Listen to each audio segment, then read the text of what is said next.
Hello and welcome to this episode of Read, Play, Game. I am the rules lawyer and also GM'd here. I'm Emma. I played Jennifer this session. I'm Anish. I played Varun. I'm Tori, and I played Siggy. I'm Mikey, and I played Mandy. I'm Mfon. I played Abe. We've just finished recording our play session for Kids on Bikes, and this is our game episode. So if you didn't listen to the Read and Play episode, you might be a little confused, but if you're just interested in hearing discussion on the game Kids on Bikes, feel free to keep listening. So jumping in, our first initial thoughts, I would like to prioritize Mikey's thoughts here because I know you have to go. Yeah, I'll probably say this real quick and then skedaddle. But yeah, no, I really enjoyed it. I've thoroughly enjoyed exploring these games with different styles of like stats, combat mechanics. Specifically, I think the thing I like the most about Kids on Bikes, aside from some of the other technical, like mechanical aspects of the gameplay, is I love the way the stats work. I think it's so fun for stats to be based on die, going from D4 to D20, I think is really cool and adds a lot of flavor, I think, because in some other games, like you can definitely get into kind of like the technicalities of like min-maxing and like adding like plus like 16, 18, whatever, to a stat, and everything is rolling with a D20. But I think the fun of the stats being based on different die itself, and also, the added fun of potentially being able to explode, I think is a really cool mechanic. So theoretically, you could be able to get 20 with anything, but just the chance of that goes up exponentially the lower die you are. I think that's fun. And I also, the last thing I'll say is I loved how collaborative the world building is, because I know we've been doing a lot of games, both in terms of the more traditional role playing and in the world building aspects of role playing games, like, Exquisite Biome, Grounded Self, et cetera, et cetera. I think the fact that this game, there is a GM, but the fact that it so integrates player, what's the word? Agency, contribution. Yeah. So integrates like player agency in the building of the world, like how we like all collaboratively created the town of Bonova. You're not from there, it's fine. Yeah. No, but that we so collaboratively made that, I think made it feel a lot more personal and interesting, and I loved the way in which everybody contributed their own stories and aspects to it, and I think that was great. While Monkey is still here, I wanted to just pepper in. I have been trying to have a player romance since I have started playing roleplay games, and this is the first one that is happening. And I'm never happened so to me excited. Before too. Yes! I've never had it before either. And I was just Did our Renorox meeting mean nothing? What are you talking about? I wasn't one of the Mikey's like, I've never had this happen. No, you're right. I'm okay. Qualifier, a human, asterisk, emotional. human romance. But no, I remember because you were like, I got an inkling. I can't remember what it was. It was when I rushed in and I was just like, maybe Mandy likes Jennifer. And then wait, when did you realize? Because I liked you from the beginning. I kind of thought there was like something from the beginning, but it like really hit me when I was like running in. I was like, hey, is Jennifer okay? And then I was like, oh. Now I'm jealous. Emma was saying things to me before we'd even started playing, was like, based on the vibes, like I definitely think that my character would probably have a crush on like I'm loving this, and I was like, and you're trying to play against your type, hun. I wasn't. I think the playing against the type was me not being smart, and I think that worked. This was the first time that I felt like I was like not. I don't know, the only reason Varun and Jennifer didn't work out is because it's still technically Pride Month. The time of this recording. Hey, we got to give the gays something. I'm going to give the gays everything. Yeah, and Varun, love Varun, truly do. I think that there was a realization watching Varun do something so cool and being like, wow, Varun is being so brave right now, and this is exactly what I'm supposed to want. Yeah, and I will say, dang. If we do continue, like I really wanted an arc where kind of Mandy became a better, you know, like, because like kids, you know, even teens, like they're by their parents and their upbringing, and like if there's that kind of stress and stuff. And I wanted there to be an arc where Mandy became a better person and found a better outlet and was able to lean more on her friends because she doesn't have a good, you know, family household thing.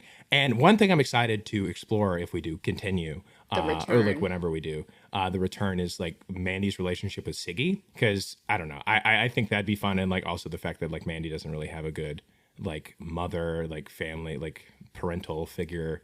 But yeah. All right. Sweet. Yeah. With that, I probably gotta peace out. Love y'all. Bye. This was so Love fun. you. Thank Love you so much you. for jamming. Bye. Bye. We had no Michael counters today. We had none. Hey. Wow. There's a reason. There's a reason for that. From last session, there were 10 moments of bullying.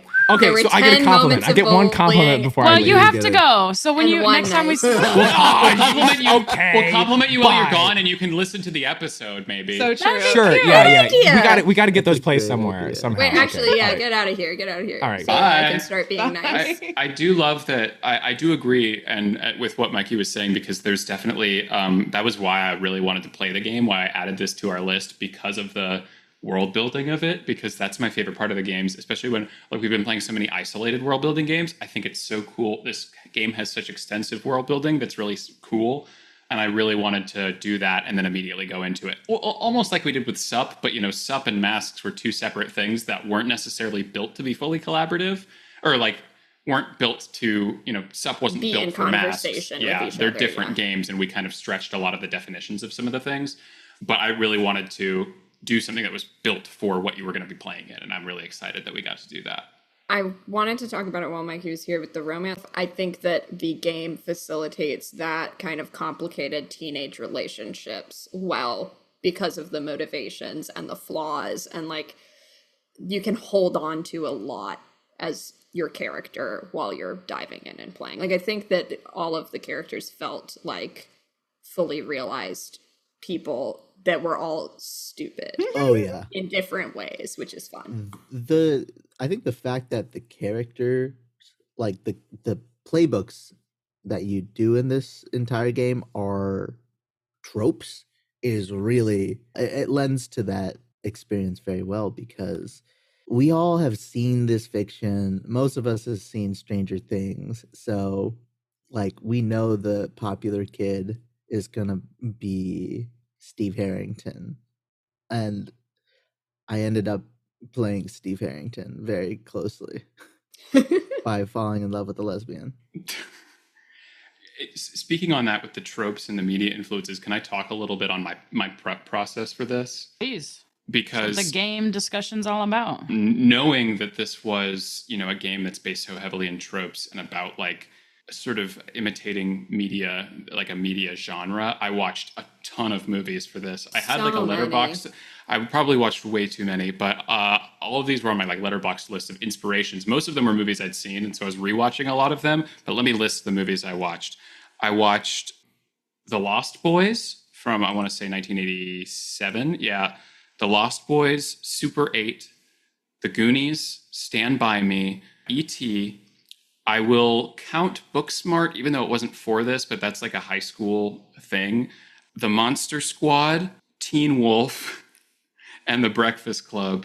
And like that wasn't that there were more movies that I had sort of in mind when I was prepping for this that I wanted to watch but didn't have time, because that Our there are house movies. has been crazy. But Me and my friends would have killed E.T. with hammers, I can tell you that much. the interesting thing about me in this process,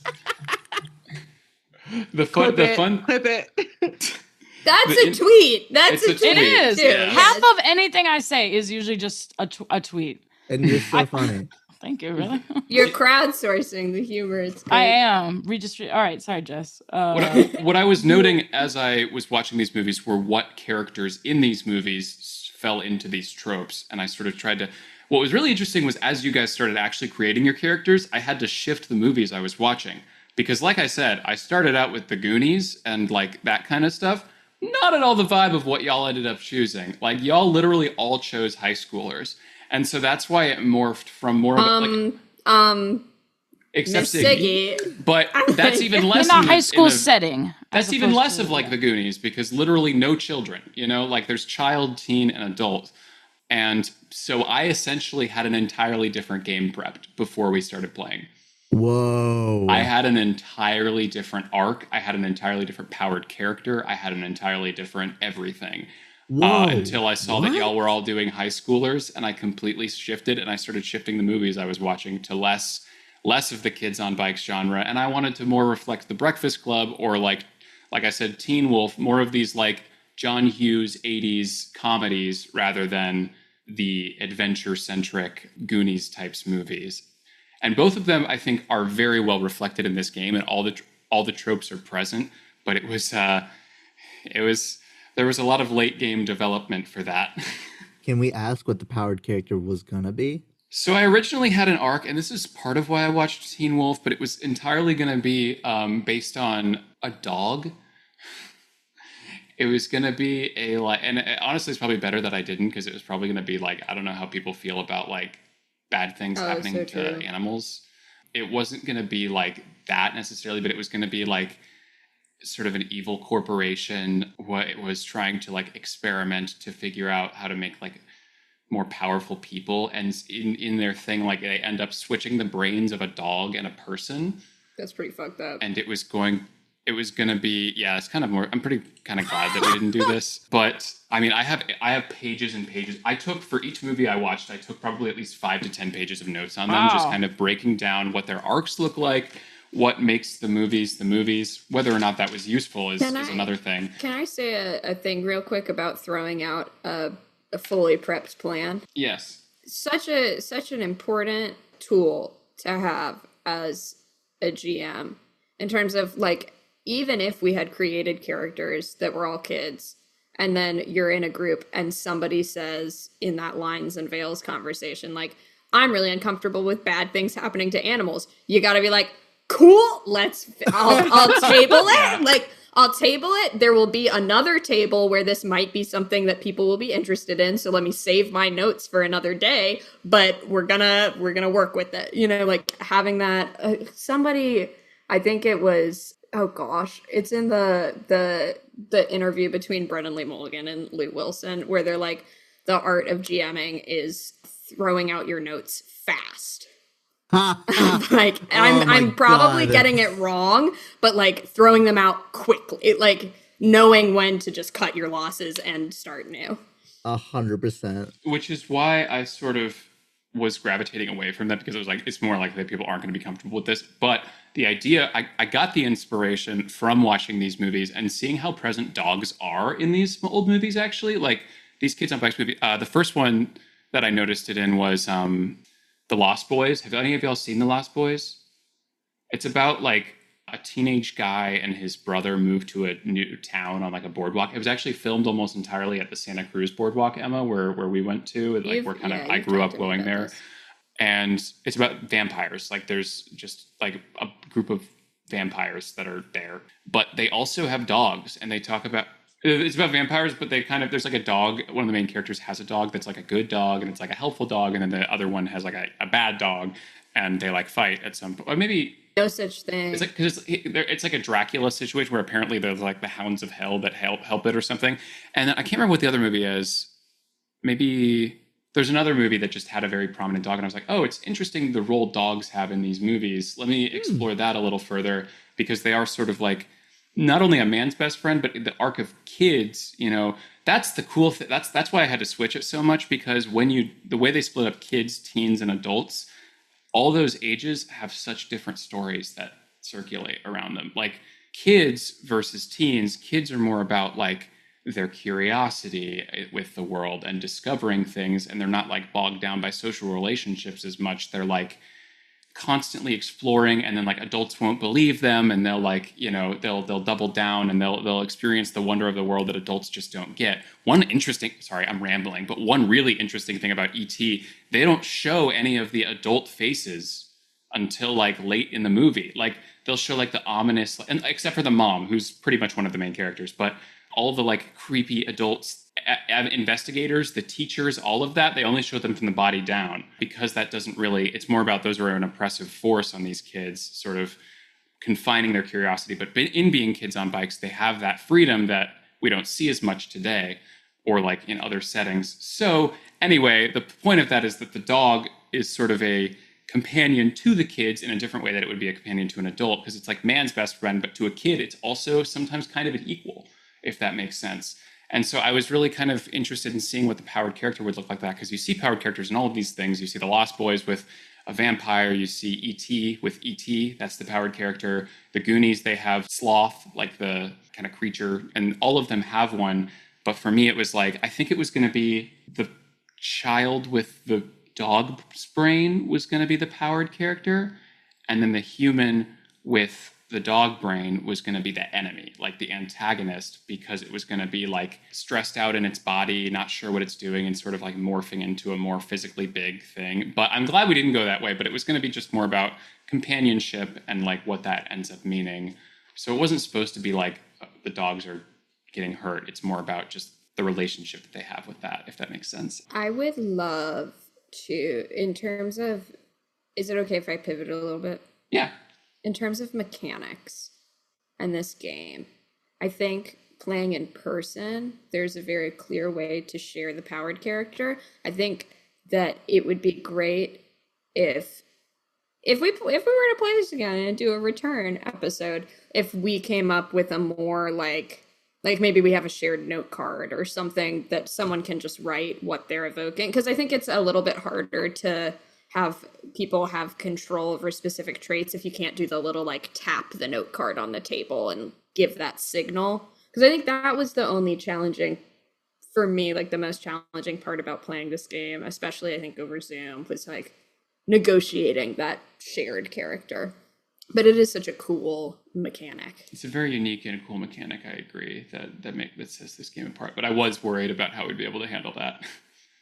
I'm going to do a full 180, but I loved character ties.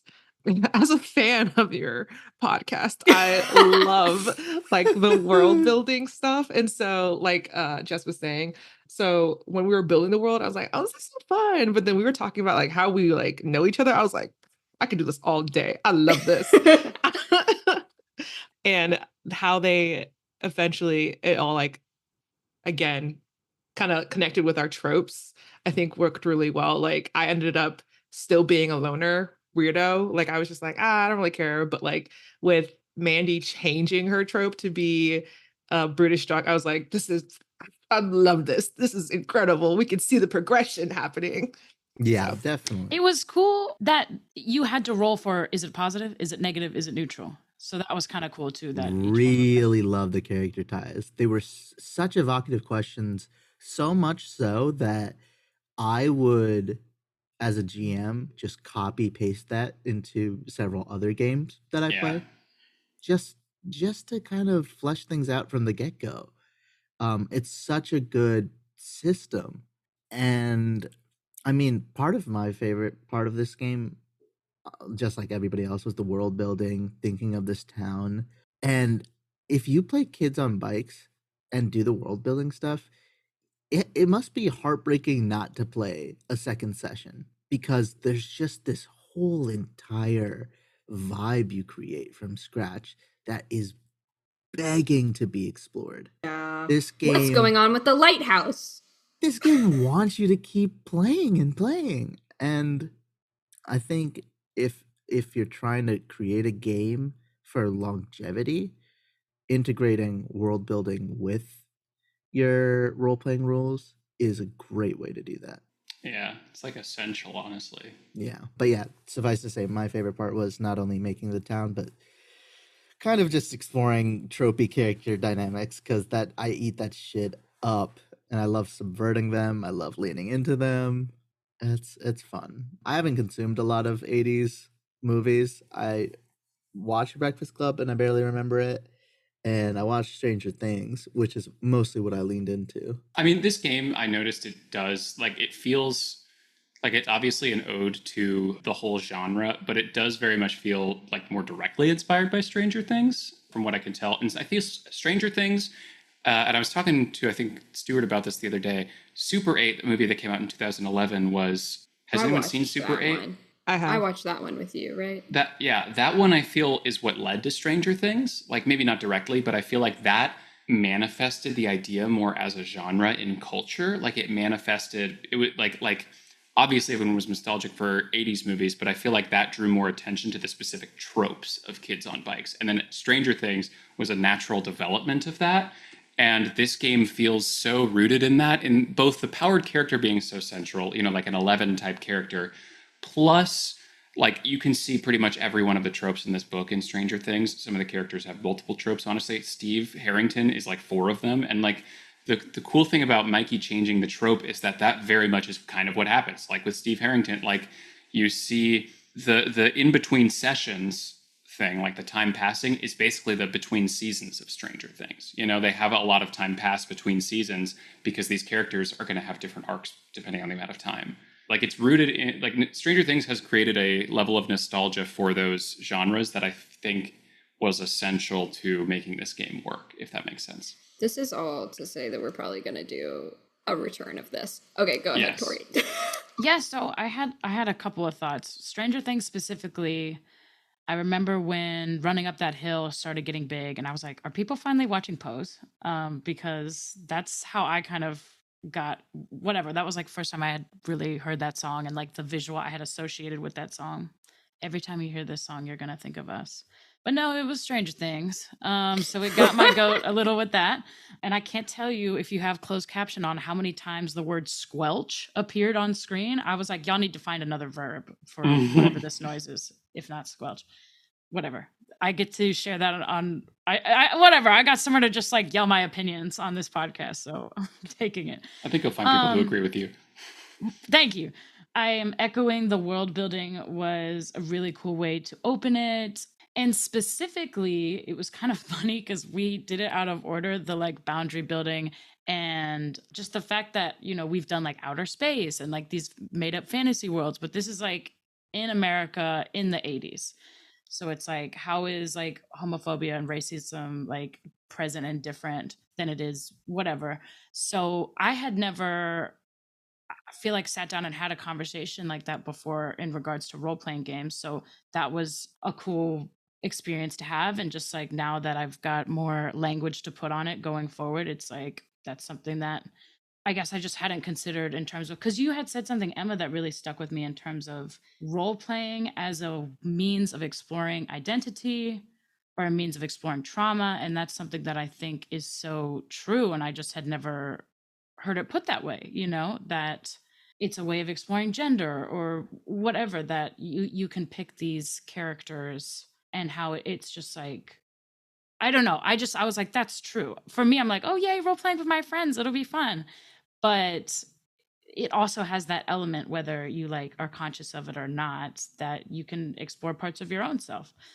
Speaking of you, Emma, the fact that you weren't playing like the smart character, I was like, fuck, because you're usually the one figuring things out.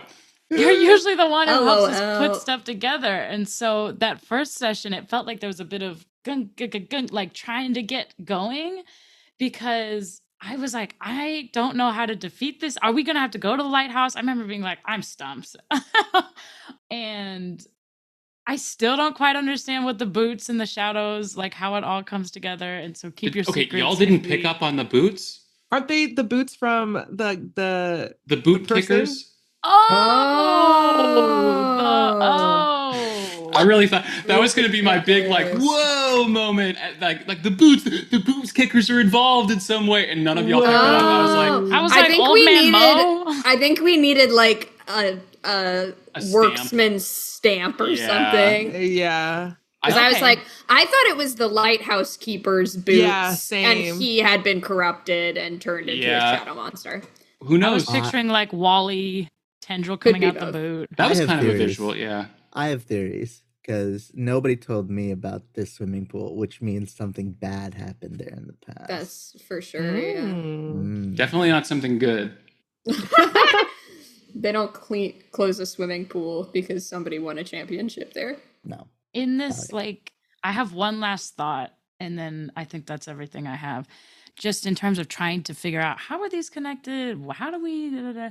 I had just heard this like riddle, quote unquote. Maybe y'all have heard it before. But if you're downstairs and there's a light bulb upstairs and you have 3 switches and you have to determine which switch turns the light bulb on, but as soon as you leave the bottom room, the light's off. So you have no way of knowing, you go upstairs and it's off already. How do you figure out which switch turns the light on? I didn't hear a word of that. Wait, Just I'm like confused. I Yeah, can heard you that say again? it, but the words did not hit my brain. So instead of switches, maybe we'll say like a pressure panel, A, B, C, downstairs. Light bulb like upstairs. Minecraft. Yes. Guys, I have such deja vu right now. I feel like we had this exact same conversation on the first episode of this podcast. I don't think we did. I think you're just having. There was a What little was the first puzzle. episode? Barbie. Oh, the Barbie with the chicken. Oh, we and did they- the fox, the chicken and the fox and stuff. And we talked about the puzzle and tried to solve a riddle in the game episode, yes. But it was a Does different anyone riddle. have guesses or should I just like... Wait, okay. No, explain it So again. the- Yeah. Okay, Yeah. okay. 2 stories. First story, panels A, B, C. You can stand on the pressure point. One of these turns the lights on. That turns the light on that is upstairs. It's a light bulb. You can walk up, but as soon as you leave the pressure point, the light is turned off. How do you determine which of Ooh, these? I've got it. I touched the light bulb if it was warm or not. Yeah. Yes. Yeah. That's good. Which I'm like, I had heard it and I was like, it's impossible. I don't know. I was like, do you hear Well, what you're saying? Like, I can't see the No. light bulb, so how would I know? You just gotta run really fast. So faster than the true. light. Faster the speed of light. I thought you were saying that I was thinking like just flip all the switches and get off the pressure panel and see which one turns off. But then I was like, that's not how this is working at all. Like that's not what's But going it on never would here. have occurred to me. There's a output other than light from a light bulb, which is the heat. So if you hold one for a long time, go upstairs. If it's hot, you know that it was that one. So I'm like so impressed and fun that you were able to get that just out Wow. the gate because it never would have occurred to me. Well, So with these shadow monsters, I was trying to come up with something, but I was just stumped. what's beautiful about our brains is that we come at problems at such a unique angle. My genuine response to that problem was, I'm going to beat the shit out of the button until something A note changes. falls out. That's Yeah. so funny. That's so funny, and no one will get it. That you Nobody will get it. built that into the game where Mikey hit something so hard a note fell out. For our listeners at home, we've probably told this story before, but not everyone. I'm just going to assume most people don't listen to every episode. In a home game, Mikey hit something very hard, I think killed a person. This was in our goblin arc, and was like, do I get anything? And we were like, what are you talking about? You killed someone. And Mikey was like, yeah, but like, I rolled really high. Does like a note fall out or something? I Like, punched them so I get- hard, a I note get falls you? out Falls that out. says, and like Exactly went what into we what need. the note said, and I'm like, I don't think that happens. I don't think that happens. IRL. But it finally did. Yeah, it did. It did happen. Did happen.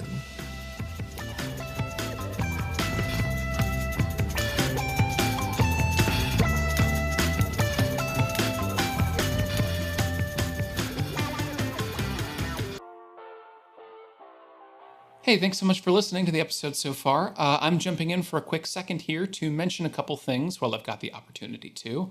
We wanted to say that we are really so grateful to every single person who listens to this show. We've recently had a bit of an influx of attention, potentially related to one of our videos going viral on Instagram. But whether you are an old listener or a new listener, we are so glad and so thankful to have you. If you enjoy this podcast, we'd like to mention that you can now donate to us at our Ko-fi link if you'd like to send a couple of bucks our way to help us continue with the podcast. We use that money for new equipment and services to improve the quality, as well as any new games to play and commissions to artists, so we can continue to support other creatives in the community as well. We appreciate any amount you're willing to give, as well as continued recommendations to friends and ratings on podcast apps. Every little bit of it helps. You can send us donations at our Ko-fi link at kofi.com/readplaygame. That's roll-fi.com/readplaygame if you're not familiar, which can also be found under our Support Us link on our Linktree, which is linktree/readplaygame, linktr.ee/readplaygame, for those who aren't familiar with Linktree. We started this podcast mostly as an excuse to try new games with our friends, but we're pretty shocked at how many people have actually decided to tune in. So we really appreciate that. And we would like to hear more from you, whether it's feedback or more suggestions. So please continue to do so. And maybe we can hear from you directly later this month at our first convention appearance, too. We're very excited to announce that we're going to be tabling at Crash City Con on August 23rd through 25th. We're going to be selling all sorts of fun pins, bookmarks, art, and more. So please stop by if you're anywhere near Western Virginia or further away. Come as far as you like. If you want to buy stuff, ask questions, or just hang out and chat about RPGs. We love it all. We're super pumped for this. I've been going to conventions for many years, and I'm excited to finally table at one. So yeah, please feel free to come, and we are excited to see you there. As always, you can reach out to us with game suggestions on social media or at our email, readplaygamepod@gmail.com.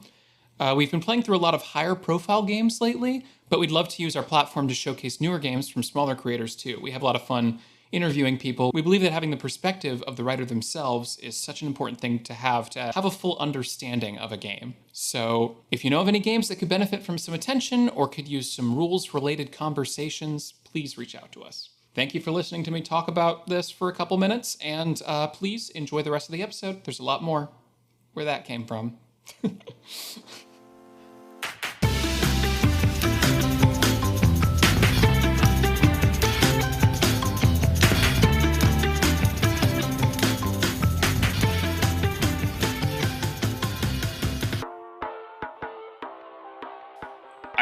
This is something I might cut out of the podcast because it's very personal, and it's more something that I would say I'm saying to you all as friends. So this might, but I like us. It's unfortunately true, and I'm going to keep the podcast going anyway. This is going to be so funny if you have all of this lead up and you include it all, and that you hate us. It's unfortunately true. No, but actually, and then you just put like a buzzer noise, like redacted. Okay, go ahead. I'm listening. I like that you brought up. I like that you brought up the conversation about like the outline it does of how role playing can be used to explore identity things, because that was so essential for me. And so it's nice to see this. Like, I never would have figured anything out with my gender without role playing games.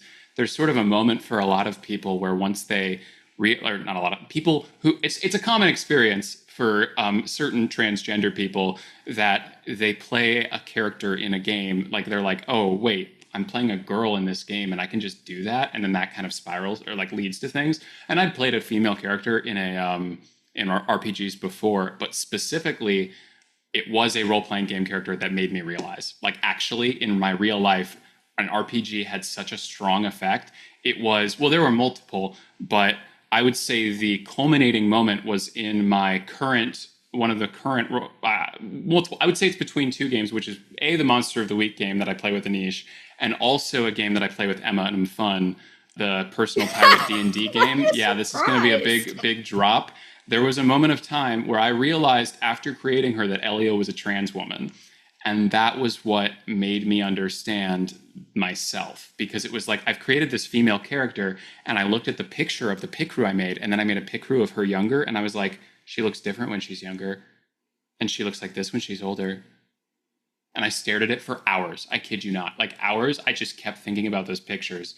And that is something that I feel is essential to her story, but doesn't also have to be a thing. Like, crazy that while her being trans is not part of the plot of the campaign, like, her whole arc is based on transformation and becoming. It's been that the whole time. Like, she isolated herself from her family for many years and found herself, like, away from a thing, away from society. And now she's, like, come back and is dealing with the past self and issues with that. The Ciabre. And now she's in a literal she's in the middle of a literal metamorphosis to become this like magical being, which is not great. It's not a great situation. But and her cousin's like, why do you want to do this? And then everyone's like, why are you trying to do that? Everything's coming together.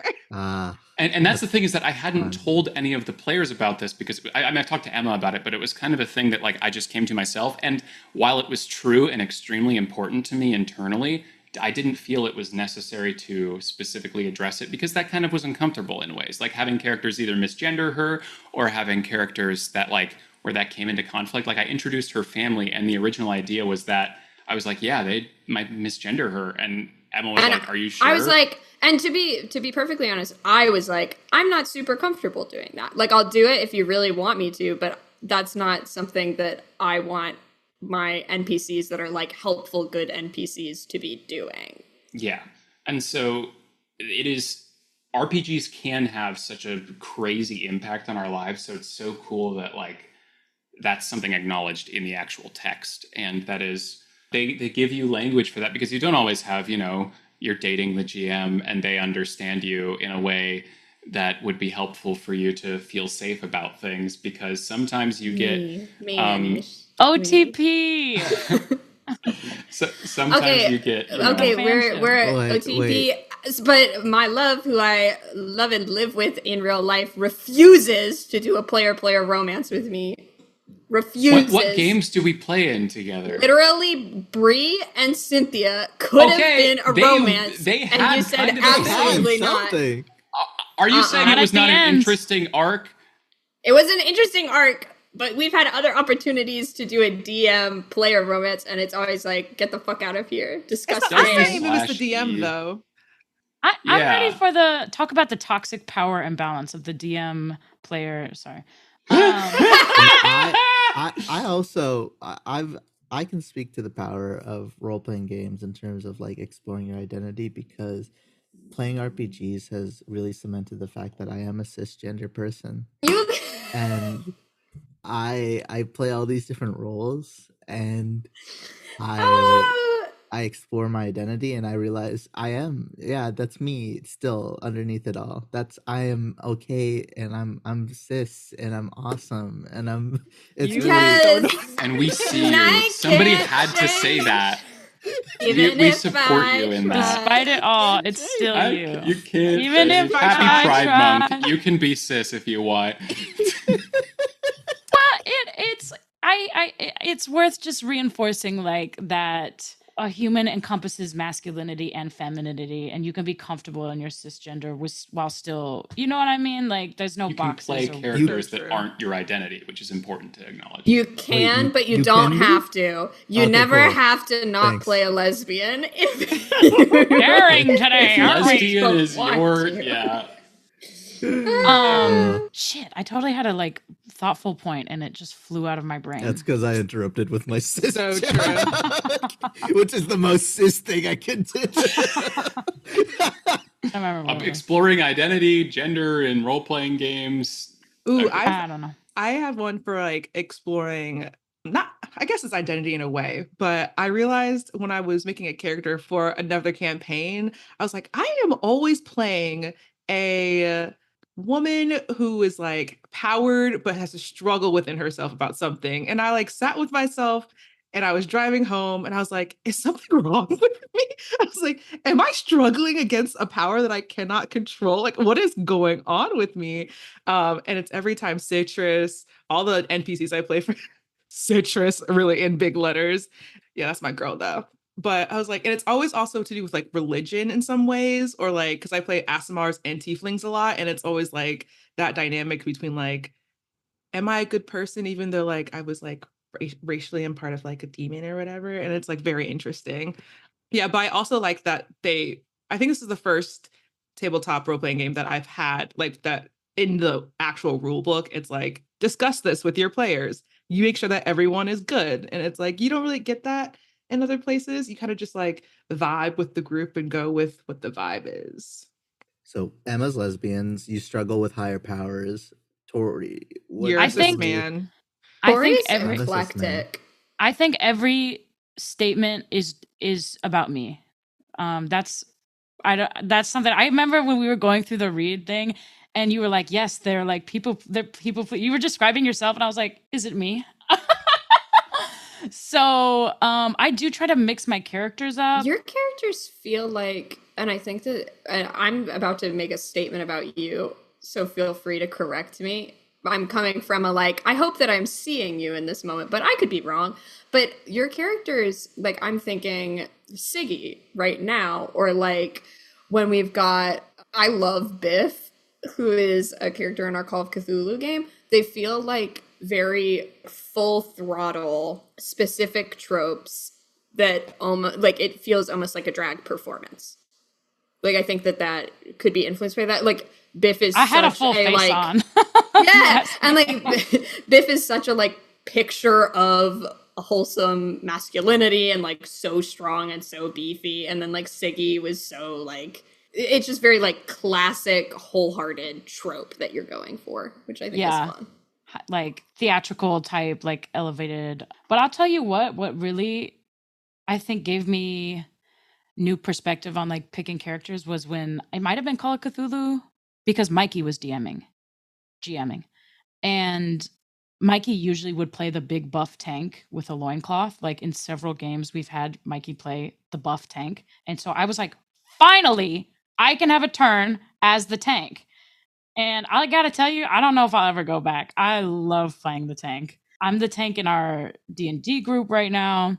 But yeah, I think because what I have the most fun with is like the role playing. So I usually just try to like fill whatever gap the party needs. Like, oh, we don't have a this. Let me try that this time. So I see that for you, and I'm in constant awe of your ability to stick to the trope you're playing consistently. I, as a human being, am unable to not make my character a fuck up. Like, they will eventually descend into some sort of hysteric madness because I think that's just who I am and what I like to play. So for me, it's more of a question of what is the insanity inside this person and when will it show its face? It's not a conscious thought process, it just happens. But yeah, I think my trope that I consistently play is good natured fuck up. And I think we role played that pretty well when you were gone. Like I feel like We we tried. got that. We tried. Thank Emma you. did great. And very great thanks. I think role playing games should consistently practice finding ways to keep playing despite schedule mishaps. They happen often. They big part happen. of it. Yep. Oh gosh. The last thing that I hope we see more of is like the questions that you get asked for your trope that they have you Oh, yeah. answer. I answered mine and I was like, I mean, y'all don't know what I said, but I was like, this is playing, everything is happening. And now I'm like, did y'all read my mind? Like, what's going on?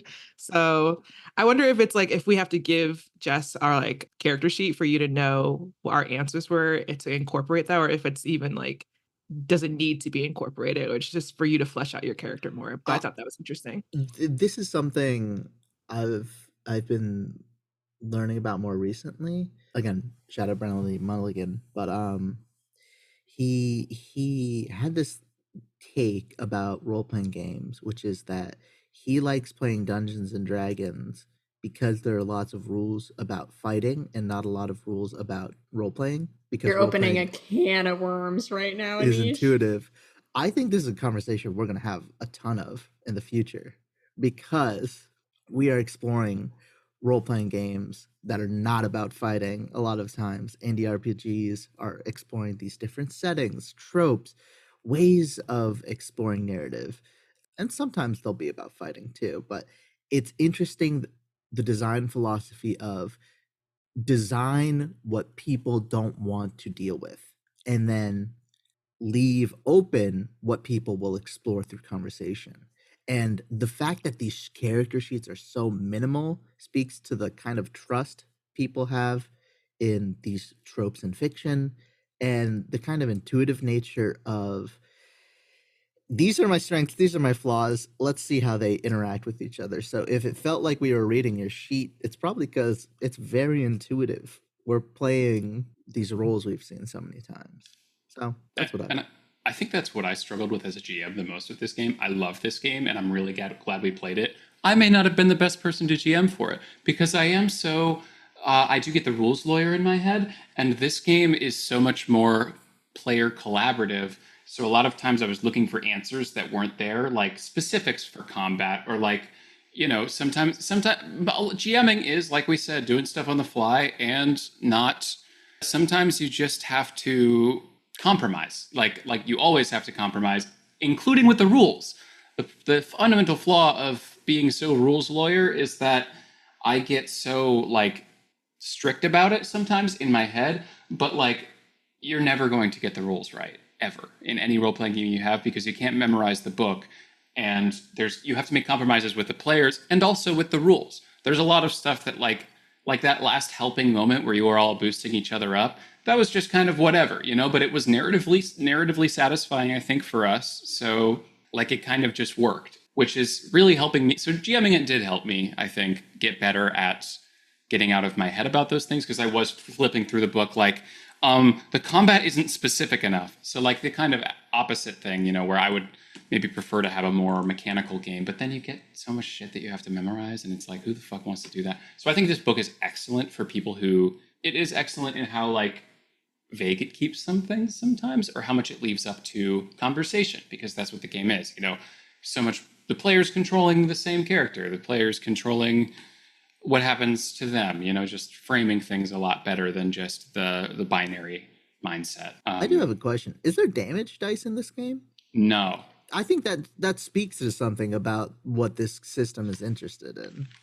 It's more about the discrepancy in failures. Like if you have a massive failure, like roll a 1 when the challenge was 15, like you'll die. Yeah. I will say, rule of cool, I think the dice should be exploded even if you meet the threshold. I think Dimension 20 did that, because I was like, when Anish rolled that 12, I was like, hell yeah, roll it again. Like Roll we did it it, but again. roll it again. And it's like, ah. So like that one thing that like perhaps in the sake of like moving the story along, maybe the creators were like, you've met it, you don't need to keep doing it. But like in the moment, it's like, yeah, what else can I get? Yeah. Ravage. I have a question for you, actually, GM. Siggy doesn't get the award? I never what the said. fuck? Listen, I never said that. Listen, sometimes our characters have to have complications. I wrote down complications in all of your arcs that may or may not play out. Was my Honestly, complication that I was dating a lesbian? We didn't have to write that one out. We knew that it was going to happen. I also knew, and I was really excited to like you. Well, I thought you weren't gonna like me. No, I thought it was gonna be easy. I'm actively excited to keep liking Man. you. To be That was a heartbroken. knife to the Damn. chest.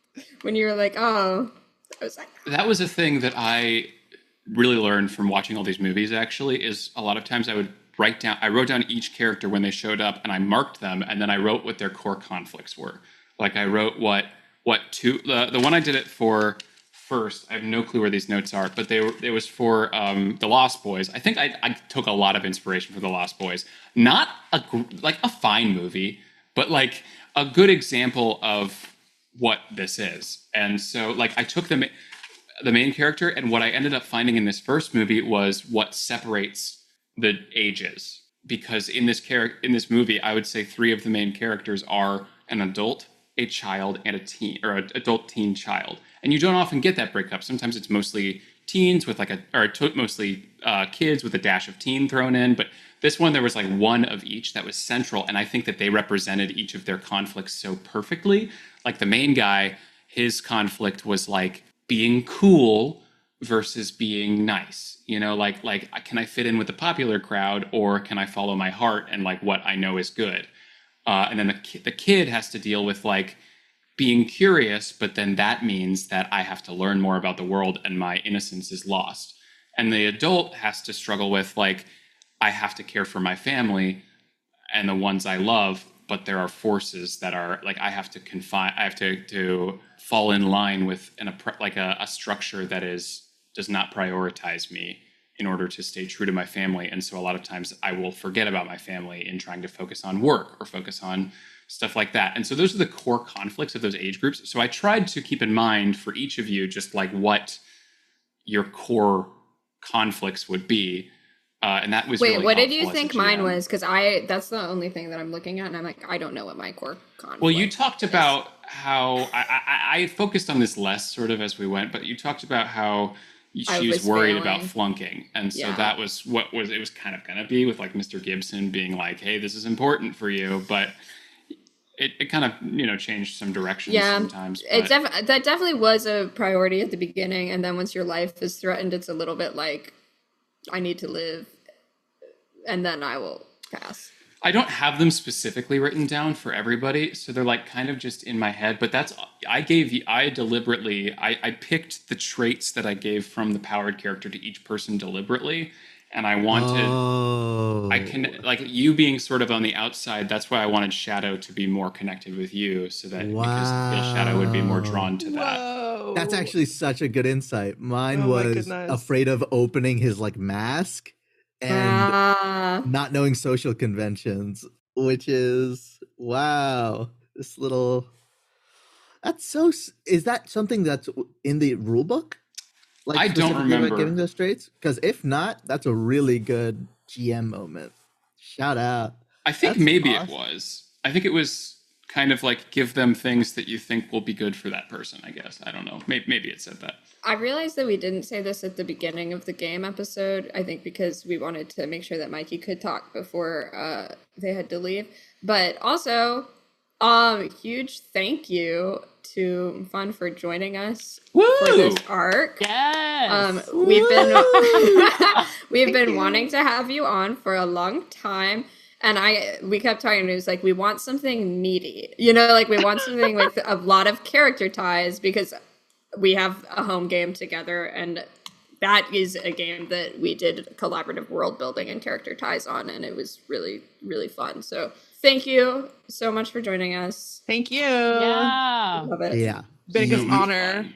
You added so much. Yeah. And I appreciate you engaging back when we did our masks tournament. I appreciate the likes and I appreciate the comments. So listeners, if you are interested, keep, like, subscribe, and smash that bell. And, the more engagement we get, it feels just like, wow, it would be awesome to have I you was on. And so very into that tournament. And I did not agree with how it ended, though. So I agree. Wait, did Cynthia win?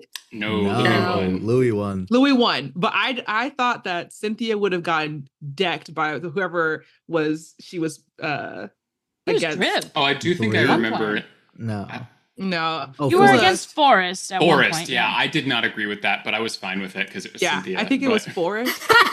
Yeah, I thought that Forrest would have beaten.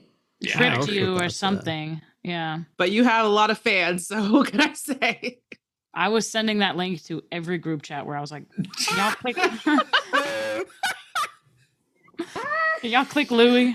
Loki, now that enough time has passed, I can say that us at home, I was like, that's hilarious and fine. But Jess was like, I can't believe this is happening. Cynthia would be getting more votes if there wasn't all this group chat I'm use. just saying maybe there were some mail-in ballots that Stop shouldn't have the necessarily count! been counted. Anyway, I feel like we've said quite a bit about this game. We enjoyed it. It was fun. Thank you all for listening. Thank you so much, Mfon, for bringing more depth to our world and creating a And very, very pushing- fun character. And pushing Varun in the pool. Yes. Right? That yes. was Love that huge. moment. That was was huge. essential. Like me holding on to Varun, being like, we're gonna get through this, and then just getting pushed into the pool. Incredible. So awesome. Like, yeah, we need to do it. Of course. Yeah, we gotta do it. No, I just love it. You're such a supportive player. Thanks.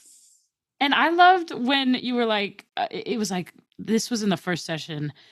And we again, I think we were still trying to figure out what to do. And there was like a pause, and Jess was like, the lights flicker. You were like, okay, well, I'm out of here. Like, I'm running. Well, Like, not bye. really sure why, we would stay. Why I'm sticking around. And because we're so thankful to everything you contributed here, why don't you roll the die for what game we'll play next? That's Oh my so gosh. fun. Okay, count me down. All right, Mfon, go crazy. Wait, you said count you down? Someone count. 10.